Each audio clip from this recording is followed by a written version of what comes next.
Hey guys, it's Luke Javersack with Gslukedfs.com, bringing you guys a top 5 plays video for the NBA slate tonight. These are going to be 5 of the plays that I like the most. I'm going to quickly go over why I like them, and this is before the news breaks, obviously, so this is all pending those changes. Number 1 tonight is going to be Lonnie Walker Jr., the fourth, and he's coming back from injury. He's only priced at $3,700, which is a good price for Lonnie Walker, especially considering that DeMar DeRozan, Keldon Johnson, and Rudy Gay are all out tonight. So I expect Lonnie Walker to pick up, an extra 5 to 6 minutes and pick up more playing time because he's more healthy now. I expect him to blow out that $3,700 price tag, at least score 23 points. That's what I have his projection at right now, but I wouldn't be surprised if he blew that out of the water. They need production tonight, and I think he's going to give them some extra production. My number 2 play tonight actually burned me last night. That's Saban Lee. Saban Lee is somebody that has now established himself as a very good point per minute producer in the NBA and may actually be outproducing and outperforming Dennis Smith Jr., who's ahead of him right now on the depth chart, but I wouldn't be surprised if we see that change tonight.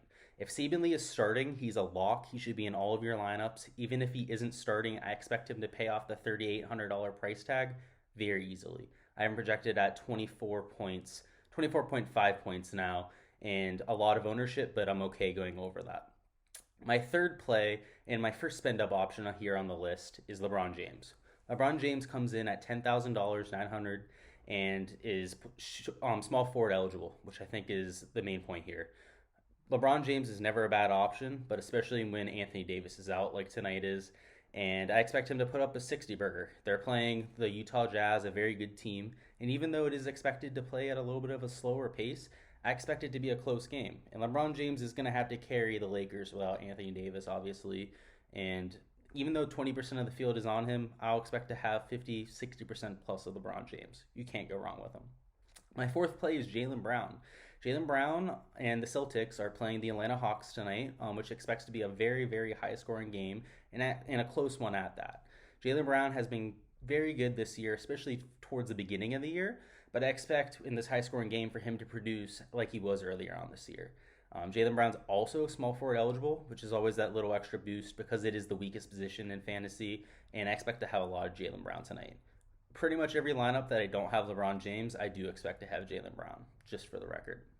And my number 5 pick on this list, and this is my leverage play, this is Karl-Anthony Towns. So Karl-Anthony Towns has had a slow introduction back to the NBA ever since getting COVID, having some complications with it. But at $9,700 tonight, he's priced in a very good spot, honestly. There's a very game high total between the Timberwolves and the Chicago Bulls tonight, and I expect Karl-Anthony Towns to put up a lot of the points for the Minnesota Timberwolves. He has a high usage rate, a high assist rate, and obviously a high rebound rate being a center, and he could very well break the slate tonight. I have him projected for 55 points, which is pretty modest, about 5.5x, 5.6x, but I would not be surprised if he put up 60, 65 points. If this is a close game between the Bulls and the Timberwolves, super high scoring like Vegas thinks it'll be, he could blow the slate apart at super low ownership, and I'm not saying to go crazy on him, but I'll definitely have some. That's my top 5 targets for tonight, guys. Good luck.